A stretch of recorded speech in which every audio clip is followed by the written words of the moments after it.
Je suis très content de pouvoir attaquer cette série Entretien avec vous. Je vais aborder un tas de maladies qui sont traitées très bien par la médecine occidentale, mais je vais quand même me permettre de parler de tout ça comme un thérapeute qui a 50 ans d'expérience, parce que cette connaissance issue de savoir, si ça devient un vrai partage, eh bien ça peut faire évoluer les choses, évidemment, petit à petit, dans le sens d'une vision globale de la vie.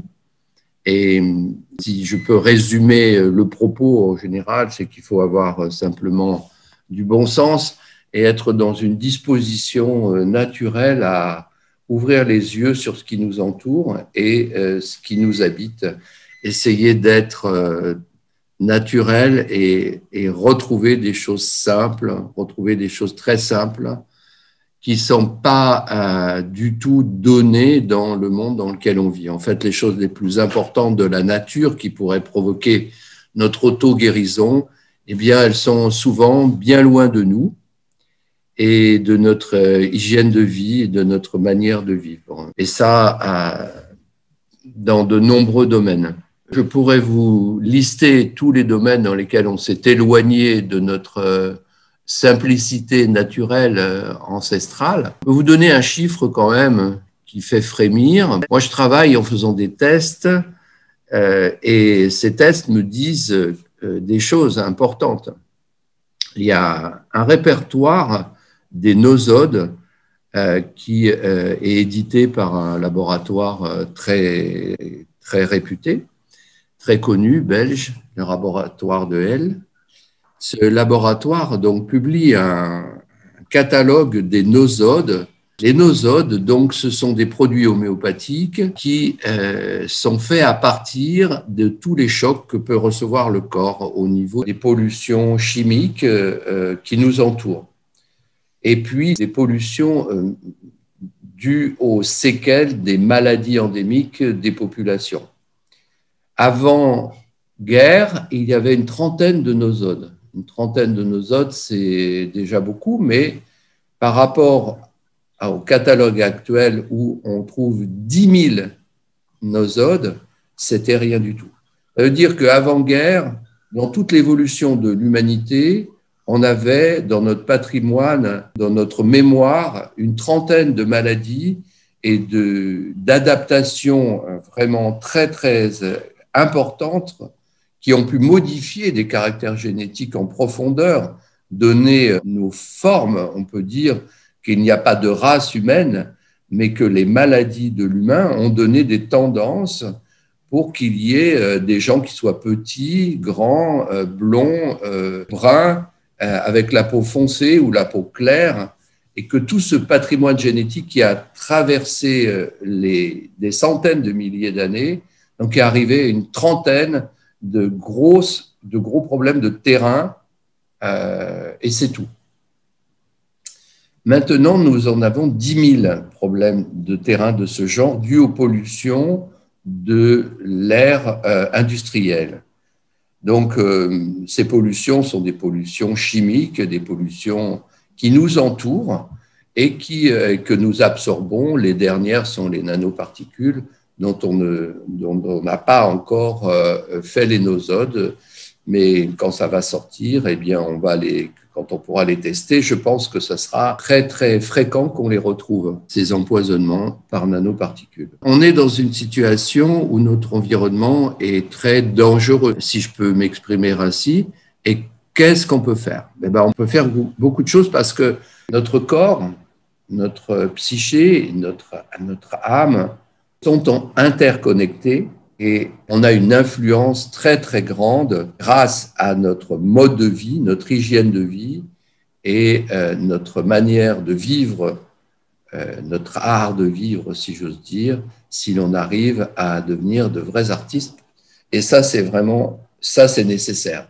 Pour vous donner une idée de l'importance qu'on peut donner à ces différents domaines, du corps, de l'émotionnel et des pensées en général, il a été démontré que sur la santé, on aurait un coefficient, je dis bien évidemment conditionnel, parce que je vois que ces chiffres sont justes. Je le vois depuis 50 ans que je suis thérapeute à l'œuvre. Maintenant, je n'ai pas de preuve scientifique de ça, de ces coefficients. On peut dire que toutes les nourritures du corps, les nourritures, c'est-à-dire l'alimentation, l'air, l'eau, etc., disons que c'est un coefficient 1.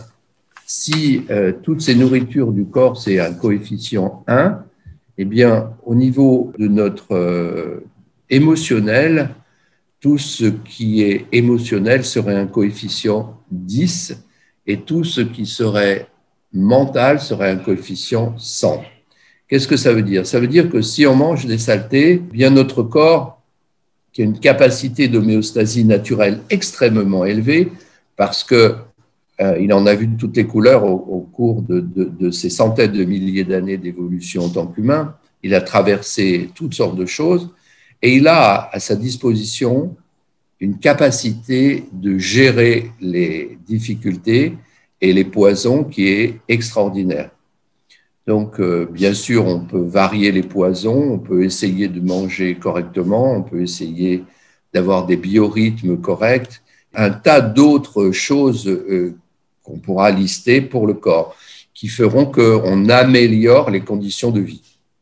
Mais les conditions de vie, elles peuvent être polluées par autre chose qui est au niveau émotionnel. Au niveau émotionnel, si le corps, c'est un coefficient 1 d'impact de notre environnement, de notre alimentation, de l'eau, etc., eh bien, nos émotions bloquées ont un impact de 10. Qu'est-ce que ça veut dire? Ça veut dire que nos organes produisent de l'énergie. Cette énergie, elle va permettre de communiquer avec tous les systèmes qui ne sont pas 7 organes. Tous les organes communiquent entre eux. Et cette énergie, finalement, va provoquer ce qu'elle a de plus beau, c'est une émotion. Et cette émotion va être ressentie par la conscience, comme si le corps et la conscience étaient en phase. Et cette phase, c'est un mouvement fluide qui va provoquer les pensées et la vie intérieure de la personne. Cette vie émotionnelle, elle est la base de tous les échanges hormonaux. Elle est la base de feedback qui font que la santé dépend profondément de la fluidité de ces mouvements émotionnels et des régulations des émotions entre elles. Pour ceux qui connaissent les 5 éléments, c'est quelque chose d'évident que tous les éléments sont en interaction au niveau énergétique et au niveau des fonctions psychiques et au niveau émotionnel. Si on arrête nos émotions, qu'est-ce que ça signifie? Si on ne peut pas les vivre, si on est en inhibition d'action, si on n'arrive pas à sortir nos colères, si notre tristesse n'a pas le droit d'être, qu'on n'a pas le droit de pleurer, qu'on bloque au niveau de l'expression nos émotions, au niveau du vécu, même si on ne l'exprime pas extérieurement, mais qu'on les vit profondément, qu'on accepte ces émotions comme étant la réalité du présent, eh bien, on est dans un flux énergétique qui va nous permettre de nous adapter à notre environnement, nous adapter à toutes les difficultés que nous rencontrons en restant nous-mêmes, le capitaine du bateau. Si on bloque nos émotions, bien, le corps qui est dans son immense capacité d'homéostasie, il doit prendre des mesures. Ces mesures, elles sont drastiques. On ne peut pas vivre avec un poids sur la conscience de toutes ces émotions. Alors, que fait le corps? Bien, il va enquister ces émotions, il en a la faculté, dans des tissus, dans de nombreux tissus et finalement aussi dans les organes, dans le cas des névroses. Parce qu'on peut aller jusqu'à des problèmes psychiatriques si on n'arrive pas à vivre nos émotions. Donc le corps, pour éviter ces problèmes psychiques, eh bien, va faire des tensions musculaires pour mettre dans le corps, notamment dans le dos, mais dans tous les muscles, On voit bien en kinésiologie que tous les muscles sont en relation avec des fonctions psychiques. Donc tous nos muscles vont participer à cette mise en scène de l'inconscient maîtrisé par le corps pour que la conscience puisse continuer à être libre. C'est toujours cette dialectique entre la structure et l'énergie.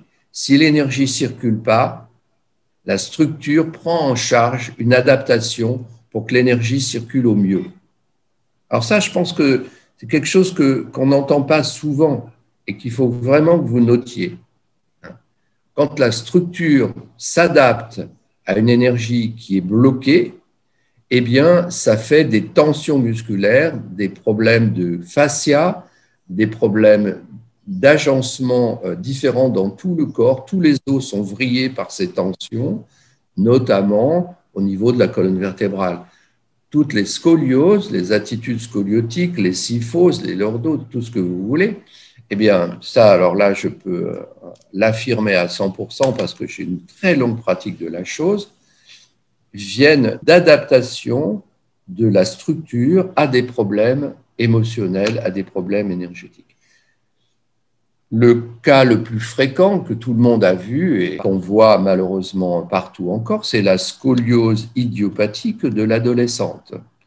Alors moi, quand on m'a dit ce mot, j'ai demandé qu'est-ce que ça veut dire idiopathique. Alors on m'a dit c'est quand on ne sait pas pourquoi, alors on met idiopathique. Alors en médecine, c'est un mot qui sert beaucoup, hein, vous verrez, il y a beaucoup de choses idiopathiques. Donc la scoliose idiopathique de l'adolescente, eh bien c'est en fait quand une jeune fille a des problèmes avec son éducatrice, sa mère en général, et l'éducation aussi, et que ses émotions sont complètement bloquées, qu'on lui impose de cacher sa féminité, qu'on la met dans une situation telle qu'elle ne peut pas s'exprimer au niveau de la femme qu'elle devient. On a une sexualité qui est complètement brimée, on a une manière d'être qui est calquée sur l'environnement, sur ce qu'il faut faire, etc. Vous voyez ce que je veux dire, les problèmes de l'adolescence en général. Toutes ces émotions bloquées vont faire que, au niveau vertébral, les énergies qui correspondent à ces niveaux, qui sont à des niveaux très, très bien référencés, eh bien, vont s'adapter et on va avoir des vertèbres qui vont tourner. Quand le problème passe, eh bien, la vertèbre peut revenir. C'est-à-dire que pendant longtemps, les vertèbres jouent un rôle d'adaptation, et même toute la vie, hein, bien sûr, comme ça, en tournant et en donnant un espace intérieur homéostasique tant que c'est possible. Quand c'est plus possible, eh bien, il va y avoir des fixations et il va y avoir des vraies pathologies et des vraies scolioses, des vraies kyphoses, etc. Quand on travaille en énergétique, on va voir, parce que la fluidité revient, des scolioses qui parfois ont 10 ans. J'ai vu, donc je peux vous citer le cas ultime, extrême, une scoliose de 27 degrés chez une enfant de 12 ans qui a commencé donc le tai chi à 20 ans et à 35 ans, elle avait plus que 3 degrés de scoliose.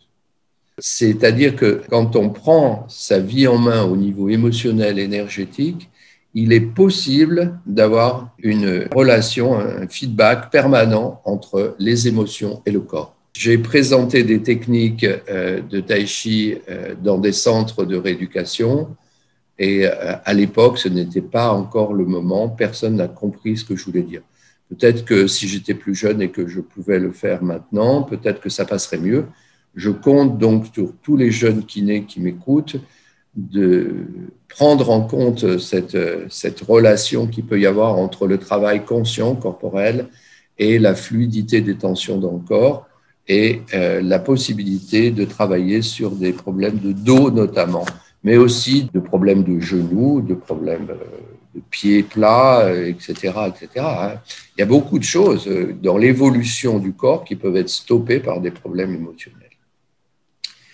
L'autre chose plus insidieuse et plus liée à la dimension spirituelle de l'être, c'est que si on a une carapace musculaire qui se forme. Cette carapace musculaire utilise beaucoup d'énergie. Notre corps est une véritable usine énergétique, mais si 50% de sa fabrication énergétique, de son élaboration, de haute vibration, d'un matériel très subtil, vient à être utilisé pour maintenir des choses qui ne sont pas nous, en nous, comme si c'était nous, cette carapace musculaire bloque notre évolution, bloque notre devenir, bloque notre identité dans quelque chose qui, peu à peu, devient un habitus.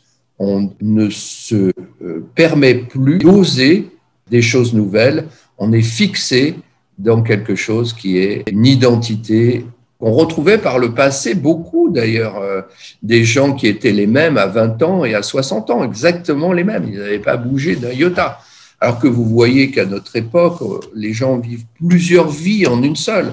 Pourquoi? Le monde fait qu'on est obligé de travailler sur soi, même si on ne le souhaite pas, ne serait-ce que par l'adaptation dans le monde du travail. Les métiers ne sont plus fixes. Maintenant, on est dans sa vie, on fait plusieurs métiers, on a plusieurs vies. Ça demande une souplesse, une certaine souplesse.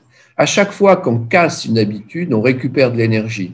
À chaque fois qu'on récupère de l'énergie, on peut évoluer spirituellement, on peut évoluer psychologiquement, on peut faire évoluer sa personnalité. La fluidité des émotions, voilà une chose très importante. Si le coefficient de 1 à 10, c'était pour le corps et l'émotion, on a un coefficient de 1 à 100 pour tout ce qui est mental. C'est-à-dire que tout ce qu'on pense est déterminant sur notre santé. Je ne veux pas dire que les optimistes vivent absolument plus longtemps que les autres, mais souvent, il y a des gens très aigris, très méchants qui vivent aussi très longtemps, très pessimistes, etc. Parce qu'il y a un tas de raisons énergétiques à ça. Mais reprenons les choses plus rationnellement. Nous pensons quelques dizaines de milliers de pensées par jour, environ 70 000, de 50 à 100 000, disons.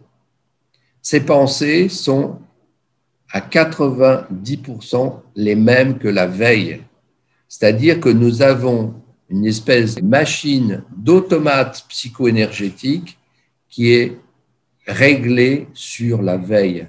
Ces pensées sont déterminantes parce qu'on a des injonctions de notre subconscient qui ont été faites un jour. Voilà, je suis pas capable de faire ceci. Je l'ai vu un jour. Ces injonctions, elles nous manipulent de l'intérieur. Le problème, c'est que on imagine que c'est notre inconscient qui nous manipule. Mais non. On a une grande part de responsabilité consciente à cette chose. Il y a toute une part de notre manière d'être qui est réactivée. On pense qu'on a ces limites-là, point. On n'ose pas aller voir si vraiment on les a, ces limites. C'est très intéressant de casser des habitudes, de récupérer de l'énergie et de repousser les limites. C'est très intéressant parce qu'on va petit à petit, d'une façon intrusive, aller dans des zones qui sont habituellement opaques. Et on va s'apercevoir que nos peurs n'ont pas de réalité en tant que telles. Oui, nos peurs peuvent être bien circonstanciées et bien réelles. Si on veut traverser la rue, on a intérêt à avoir un petit peu peur et à contrôler sa peur. On ne va pas se jeter sous une voiture. Il faut bien qu'il y ait de l'instinct. Mais entre une peur instinctive qui est vitale, nécessaire, et une peur de quelque chose qui n'existe plus depuis des fois des années et qui nous meut de l'intérieur, eh bien, il y a cet acte au quotidien de réactiver notre peur ancienne au quotidien par un ronron automatique de notre mental. Et ça, nous avons prise là-dessus. Autant un choc très grave dans l'enfance peut faire qu'une émotion passe la barrière de notre système nerveux végétatif et vient créer une névrose d'organes. Quand ça devient une névrose d'organes, il y a toute une énergie enquistée dans l'organe émotionnel qui fait qu'on a un comportement névrotique qui est inconscient. Bon, on peut rendre toutes les névroses conscientes. Les psychoses, non, mais les névroses, oui. Il est très possible de comprendre comment on est névrosé, pourquoi on est névrosé, et puis quoi. Eh bien ensuite, il y a tout un travail à faire pour ne pas réactiver au quotidien cette prise de conscience de cette névrose. Sinon, elle va continuer à nous manipuler parce que c'est de l'organe qu'arrive l'émotion et la pensée qui réactivent elles-mêmes la névrose. On est dans un cycle qui est automatique, énergétique et émotionnel, lié aux pensées et lié au fonctionnement même de la vie dans le corps. C'est-à-dire que si on ne fait pas un effort extraordinaire pour en sortir, bien simplement l'air qu'on respire provoque une réaction du corps et des pensées qui sont des pensées de l'automate psycho-énergétique. Et on reste prisonnier de ses pensées et de ses émotions et donc de son inconscient. La fluidité de l'esprit est aussi nécessaire que la fluidité émotionnelle. La fluidité de l'esprit, c'est d'abord ne pas réactiver les choses dramatiques. Je vais vous lire un passage d'un livre que j'aime beaucoup qui s'appelle « Propos sur la racine de légumes » de Hong Ji-shen. L'eau est naturellement calme si l'on ne soulève pas de vagues. Un miroir est naturellement clair si l'on ne cache pas son éclat. Il n'est pas utile de se purifier le cœur, il suffit d'en bannir toute pensée trouble pour que sa pureté se manifeste d'elle-même. Il n'est pas nécessaire de rechercher la joie, il suffit d'éviter tout motif d'amertume pour que la joie existe d'elle-même. Ça ne dit pas directement qu'il faut avoir des pensées positives, ça dit simplement que si on retire la réactivation de tout ce qui est négatif, on calme le cœur. Si on calme le cœur, on obtient un certain niveau de sérénité. Et les pensées qui ne sont plus troublées par ce qui est négatif sont des pensées du cœur, sont connectées à l'intelligence du cœur et plus à l'automate psycho-énergétique. Parce que quand on parle de cœur, en énergétique chinoise, il y a deux cœurs. Il y a le cœur qui se rapporte au chêne, à l'esprit, et le cœur organe. Là, on parle du cœur, le chêne. Le chêne est toujours là, qui nous habite, notre esprit est toujours là, et on peut considérer que ce n'est pas une entité. Écoutez bien, parce que ce n'est pas un détail ce que je vais dire là. L'esprit n'est pas une entité qui habiterait le corps. L'esprit est un flux. Cette idée de résonance du chêne individuel aux résonances au chêne du Tao, au grand chêne, à l'énergie cosmique. C'est un flux, ce n'est pas une entité.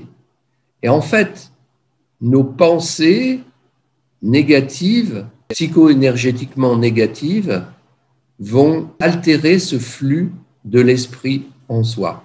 Et ce flux, c'est toute notre intuition, toute notre intelligence du cœur. Et au point de vue émotionnel, c'est une émotion particulière, puisque c'est la joie. Si on réactive des pensées de tristesse, par exemple, ce n'est pas grave si on a la joie derrière, si ce flux de l'esprit est toujours là. C'est ça, ce coefficient 100 par rapport au coefficient 10. Si on a une carapace musculaire, c'est très dommageable pour le corps. Mais si on a une carapace mentale, c'est encore bien plus dommageable pour la vie en général dans ce corps. Ce sont des choses très difficiles à exprimer, à conceptualiser, et il vous faut faire un effort immense pour comprendre ce que je dis si vous n'avez pas fait d'énergétique chinoise.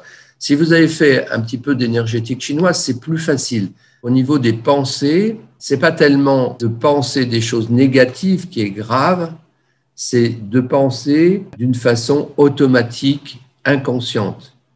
Si le flux de l'esprit est là, eh bien, il y a le calme du lac, il y a le calme du cœur. Dans ce calme, il peut passer le flux des émotions et le flux énergétique fabriqué par le corps. Je veux dire par là qu'aucune émotion en soi n'est négative, que ce soit les peurs, les colères ou les tristesses, les trois émotions les plus dévastatrices. Il ne s'agit pas de les bloquer, mais pour ne pas réactiver leur effet étouffant sur la vie, il s'agit simplement, au niveau de notre activité cognitive, nous développions une capacité de présence à ces émotions et à ces pensées. Alors, toutes ces souffrances ne seront pas des douleurs. Ces souffrances seront des énergies qui circulent. Et pour l'être intérieur, il n'y a pas de bonne ou mauvaise émotion, pas de bonne ou mauvaise pensée. Il n'y a aucun jugement de valeur sur les énergies qui nous traversent. Elles sont toutes ce qu'elles doivent être et elles sont indispensables à notre devenir. L'acceptation de ce qu'on est nous donne un état de ce que j'appelle moi de grande santé. C'est-à-dire qu'on peut avoir des crises, on peut avoir des régulations homéostasiques très, très puissantes qui ressemblent à des souffrances, mais on est dans un devenir, on est dans un flux, on est dans un mouvement. Donc, on capte les énergies de la nature, de tous les règnes. Donc, on donne à tous ces règnes de nous-mêmes, de notre cœur, on échange. On est un bon jardinier avec notre jardin intérieur et notre jardin extérieur. Cette présence, elle nécessite beaucoup d'énergie. Donc, il y a un moment où la carapace musculaire émotionnelle, elle va nous empêcher d'avoir cette énergie. Donc, il va falloir travailler pour diluer cette carapace. Le tai chi est excellent pour ça. Se détendre, ça ne se fait pas par la volonté, ça se fait par le mouvement lent et conscient. On amène le cœur dans le mouvement. Le chi, c'est le mouvement lui-même. La meilleure chose qu'on puisse dire par rapport à ça, eh bien, c'est le devenir de la méditation qui était encore très, très loin des esprits il y a pas longtemps et qui maintenant, grâce à des méditations très simples, des techniques qui ont pris un peu partout et qui se sont mis à la portée des gens, comme la pleine conscience, qui rentrent dans les hôpitaux, les universités, etc. Eh bien, je pense qu'avec la psychoénergétique, il va y avoir la même chose qui va se passer. Un jour, la psychoénergétique va commencer à rentrer dans les mœurs parce qu'il y aura des prouines scientifiques qui la feront basculer du côté des institutions. Pour l'instant, on n'en est pas encore là. Bien qu'il y ait eu de nombreuses expériences qui aient été faites, je vous ai parlé de ce que, par exemple, la santé au niveau respiratoire, les Chinois disent que le poumon est l'organe fragile. Depuis toujours, depuis 500 ans, on sait que le poumon est en relation avec l'émotionnel et l'affectif. On le sait aussi par expérience depuis longtemps chez nous parce que la tuberculose vient souvent avec des problèmes affectifs. Et donc, il n'y avait pas de lien concret pour prouver que notre santé est en lien avec le poumon et l'affectif. Et en 92, il y a des expériences qui ont été faites et qui ont mis en évidence que le poumon recyclait 95% de l'ocytocine, qui est l'hormone de l'attachement. Donc l'hormone du bonheur, mais du côté de l'attachement. Donc il est évident que si on peut démontrer pour la tristesse, l'attachement, le lien par les hormones au poumon, eh bien aujourd'hui, c'est clair que la psychoénergétique sera un peu plus reconnue. Si on peut faire ça avec chaque organe, pour le rein par exemple, on sait aujourd'hui qu'il y a des hormones qui connectent le rein à tous les organes et c'est l'énergie ancestrale dans l'énergétique chinoise. Il y a l'axe cœur-rein et le rein régule par ses hormones la pression sanguine. On pourrait faire beaucoup plus de ponts s'il y a une équipe qui commence à prendre la santé de ce point de vue holistique de l'énergétique chinoise, et on pourrait avancer assez vite. Rappelez-vous donc de ces coefficients, 1, 10 et 100 du corps physique. C'est bien de manger bio, mais ça ne fait pas tout. Ensuite, c'est bien d'aller dans la nature, mais si c'est pour y ressasser toujours les mêmes bêtises, ce n'est pas la peine.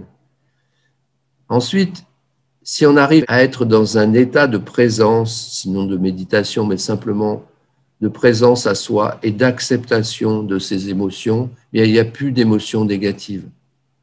S'il n'y a plus d'émotions négatives, mais qu'on remet toutes ces émotions à l'être, au cœur, aux chaînes, simplement à la conscience, on est ce qu'on est, et puis c'est notre point de départ, n'est-ce pas? Et ça suffit pour évoluer si on accepte ce point de départ comme étant la seule réalité qui soit. Et ça, c'est très taoïste. Hein. Il y a le nécessaire et le naturel. Il n'y a plus de vide existentiel qui crée des peurs si on est relié à l'être. La première chose à faire, c'est de sentir cette joie. Si on sent cette présence à l'être, eh bien, au niveau de la santé, il se passe des choses, au niveau hormonal, il se passe des choses formidables. Pour ma part, j'ai eu un éveil vers 30 ans, je n'ai plus jamais été malade jusqu'à 60 ans. Et j'ai commencé de nouveau à être malade quand la mère de mes enfants est morte, ma compagne alors est morte. J'ai eu beaucoup de mal à garder mes capacités d'homéostasie. Donc je sais très bien que pour dépasser les problèmes avec la mort des autres, dépasser ces problèmes avec la mort de soi, eh bien, le centrage de la méditation est un remède, peut-être le remède. C'est la racine de notre travail aujourd'hui sur notre santé.